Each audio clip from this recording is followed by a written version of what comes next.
Look way up there on the side of the mountain. There is sea level. Yep.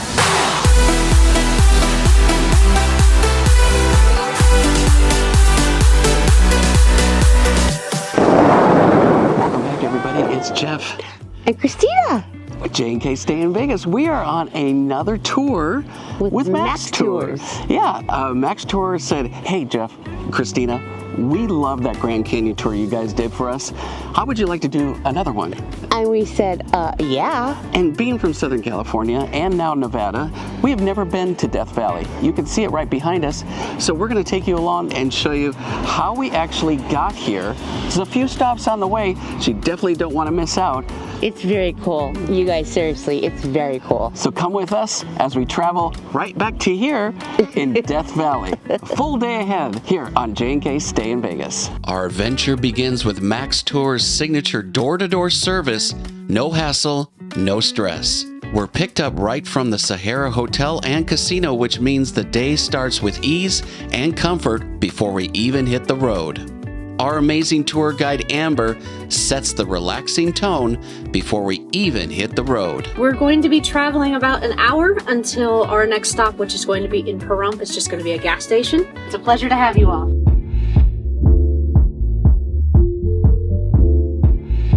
As we leave Las Vegas behind, we make our way up and over the hump to Pahrump, passing through the stunning landscapes of Red Rock Canyon and the vast open beauty of the Mojave Desert.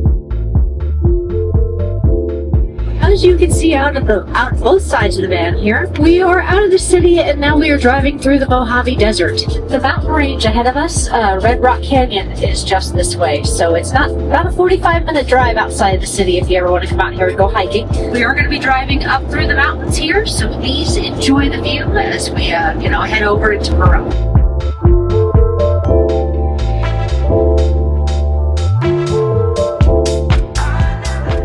First pit stop on this day-long journey was about 45 minutes outside of Las Vegas in the town of Pahrump. We pulled into the Maverick gas station, an ideal place to stretch your legs, use the restroom, and grab anything extra you might need. I will be passing out breakfast, so I have muffins, bananas, chips, granola bars, I have sodas, waters, juice, all kinds of stuff. MaxTour broke out the cooler stocked with snacks, fresh fruit, and plenty of drinks to keep us fueled up and refreshed for the adventure ahead. Now that we've stretched our legs and had a little bit of breakfast courtesy of MaxTour, it's time to get back on the road and head to our first stop in Death Valley. Along the way, Amber gives us some great insights and fun facts about the surrounding landscape and history we're driving through. We're a group of 100 fortune seekers that were coming out this way, trying to find a shortcut to get to California where the gold rush was happening. And they're like, oh, we'll just cross this big valley. It's not a big deal. We'll get there just fine.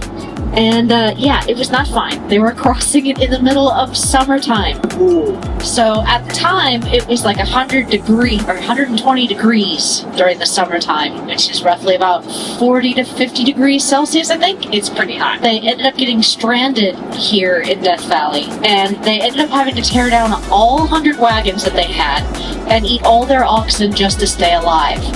And they only lost one person during this whole ordeal, But they ended up getting to the other side, and as they were climbing out, one settler turned around and said, "Goodbye, Death Valley." And that's how Death Valley got its name. All right, everybody, I would like to welcome you to Death Valley National Park. Throughout our journey through Death Valley here today, we are going to be going through a variety of different elevations. At the very tippy top of this road here at Dante's View, we are going to be at an elevation of 5,475 feet. Now, take a look at the right-hand side. This is your first view of Death Valley. So that is the Salt Flats. Way on the other side there where you can see all that green, that is the Amargosa River. All right, everybody, so we are here at our second stop on our Death Valley tour here on MaxTour. It is incredible. We're up 5,000 feet. The temperature is pretty cold. It's about 55 degrees. Which isn't that cold, yeah. But... And then after this, we're going to go all the way down, completely the opposite, below sea level. Dante's Peak is what this is called, and we are in Death Valley National Park.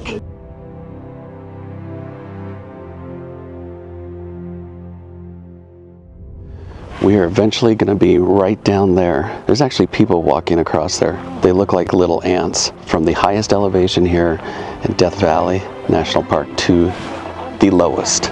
And even some snow up there. And this is our first time to Death Valley. I tell you, MaxTour really knows how to do this. So you can walk all the way out here, take a peek below. This Death Valley tour so far is really good. And our tour guide, Amber, is awesome, pointing out all the great things along the way, and even that little trivia on the New Hope scene in Star Wars.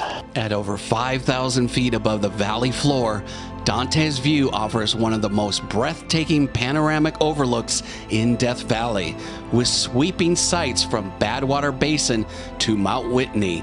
This high vantage point reveals the dramatic contrast between the lowest and highest points in the contiguous U.S., all in a single unforgettable view.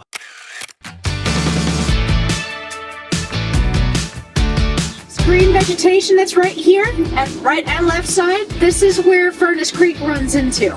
So it's just right here, because you can see the cattails.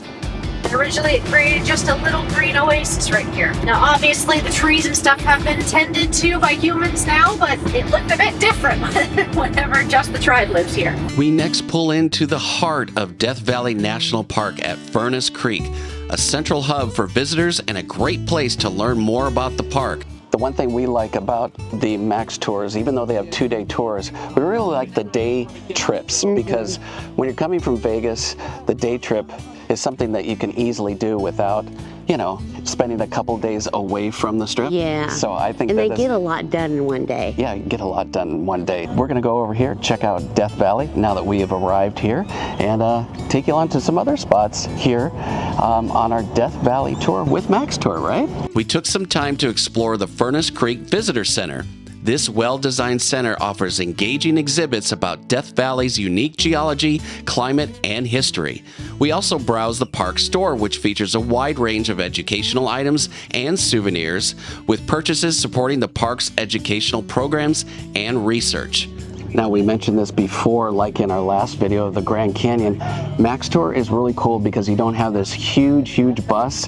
Again, it's like going on a road trip with friends, right? Yeah. So that's why we like MaxTour and doing these tours with them. Today we have six of us. Yep. And you know, you get to know each other, you're joking around. Yep. You know, it's fun, it's not uncomfortable. It's not like, yeah, you don't know each other, but you do throughout the trips. After capturing a memorable photo in front of the iconic thermometer, thankfully not showing triple digits today, we left Furnace Creek and made our way to the oasis of Death Valley for a well-deserved lunch break. On the right-hand side here, you have the ice cream parlor. This is probably the best place to go get lunch at.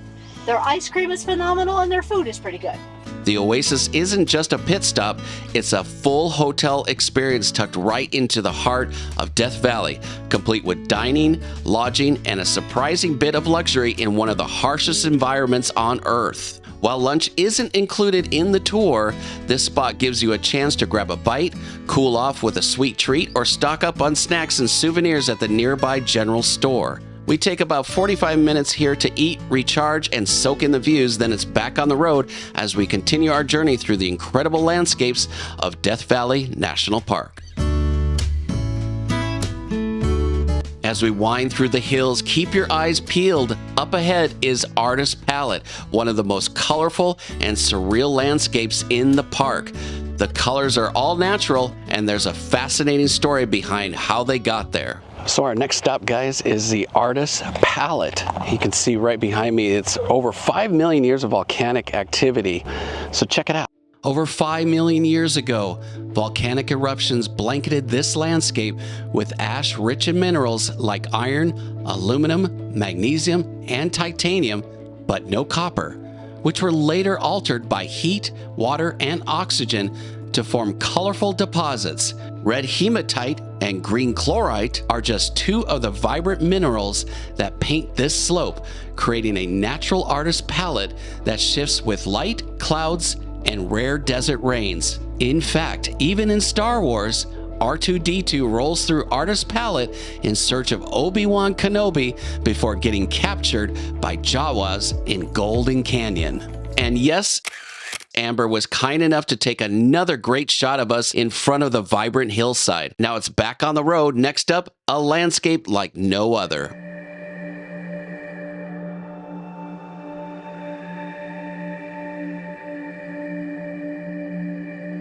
Welcome to Devil's Golf Course in Death Valley National Park, where jagged salt formations shaped by ancient lakes, wind, and rain stretch across one of the largest protected salt pans in North America. On a warm day, you might even hear the eerie metallic crackling of salt pinnacles expanding, but tread carefully. These sharp, uneven spires can cause serious injury with just one misstep. All right, guys, next stop on our tour is the Devil's Golf Course. Check this out. These are all crystallized formations. This is from when the rain comes down from the mountains and evaporates and leaves behind these little salt crystal formations. And like, look at this. Oh, it's really hard too. Our tour guide Amber was saying, just be careful when you go out here because it's really jagged and it can really cut you up. Just be very aware and mind your feet because you definitely don't want to get all cut up on your nice tour of Death Valley. We're on the road again. Next stop, Badwater Basin. I'm going to give you all 45 minutes here. We're 227 feet below sea level here. When you get out, you can actually look up the mountain and there is a white sign that says sea level. So we have arrived at the Badwater Basin, which is 200 and some feet below sea level. In fact, look way up there on the side of the mountain, there is sea level. Yep. This is pretty wild. Yeah, it's just, I'm still in awe. Like, really? Yeah. This is sea level? And we got a little water here. We got the bad water. We've got, yeah, the bad water. bad well, water the pool. only, well, I was going to say the only water down these parts, but there's also that little teeny creek. Furnace Creek. Furnace Creek. Where I we mean, just were. tiny. And it's actually got a name. It does. And it looks like a lake out there. And it's salt. So we can go right back there. We're going to go to the saltwater flats and go check it out. Looks kind of like an ice skating rink, so let's go check it out. That's what it looks like, yes. Look at this, Christina. My It's like- footprint. It's like softy. It's I almost know. like sand. But we got the salt here. Well, Christina, this salt flat is like sand. Can you believe it? This is like the saltwater basin. I can't believe it, Huel. I'm just channeling Huelhauser, I the best know. of California. I know, and you know what else? What's that? I got to lick some salt. Now, you tell me you licked some salt from the ground? No, she took it off the ground, cleaned it off, and said, "Here, it's clean, taste it." And man, that was salty. It's like no other salt. We are standing in the heart of the basin and range where the Earth's crust is slowly pulling apart the tilting massive blocks of land and forming the dramatic landscape of Death Valley. As erosion struggles to fill the sinking basin with sand, silt, and gravel, geologic forces continue to deepen it, making Death Valley drop faster than it can ever fill. This time, Amber jumped in on the fun and posed with us. As the day winds down, our final scenic stop brings us to Zabriskie Point, one of the most iconic and photographed spots in Death Valley. We'll spend about an hour here taking in the golden hues of sunset before the sky fades to black and the stars begin to emerge. Well, we had to take our picture first this time before this glorious sunset. All right, our last stop, Zabriskie Point. Watch the sunset. Last stop on our tour. Let's check it out. Zabriskie Point's surreal landscape may look still, but it was shaped by violent forces, earthquakes, volcanic eruptions, and powerful floods that carved these colorful badlands over millions of years. As the sun sets here at Zabriskie Point, we wait just a little while longer for the stars to come out for our last part of our adventure, stargazing in Death Valley. This is one of the darkest skies in the country, offering an unforgettable stargazing experience. With no city lights to distract us, The Milky Way stretched across the sky, and constellations, planets, and even distant galaxies came to life above us, reminding us just how vast and beautiful the universe really is.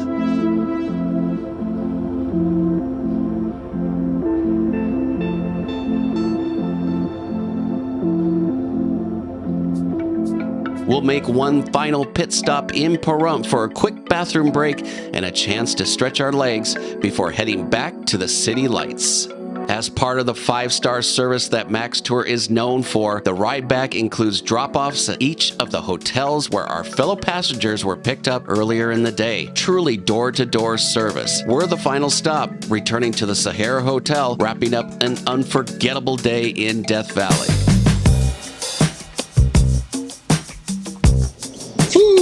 We are back after a long, full day in Death Valley. Can you believe, Chrissy, we actually saw something we've never seen before? We saw a lot of things. We did. That we've never seen before, things that we've wanted to see and thought that would be really cool. And today was the day. Look at it. It's all windy. Look at it's windy. It's been windy all day. So my hair will fly everywhere, so you get my hood. She doesn't care. We want to thank MaxTour again for inviting us out for this tour, and a very special shout out to Amber, our tour guide. She really helped Christina. Everything. And it really, I was saying this earlier, but it really goes to show you, MaxTour really hires the best tour guides. Took all the pictures for us and took pictures for everybody. Helped out Christina. Amber was just like, don't worry about it. I'll help you out. Do you want me to carry you? No problem. And she was military, so she really meant that. Like, she would do anything. Yeah. She was just so awesome. Again, we only support and do things that we can give you the honest truth about. If you like this video, hit that subscribe, hit that thumbs up, turn those bell notifications to be alerted to all of our videos just like this, or when we go live like we do on Saturday nights. All right, everybody, we're going to get inside. It's too windy out here. It's crazy. Much love to all of you. And as always, stay safe. And stay silly. Bye-bye, everybody.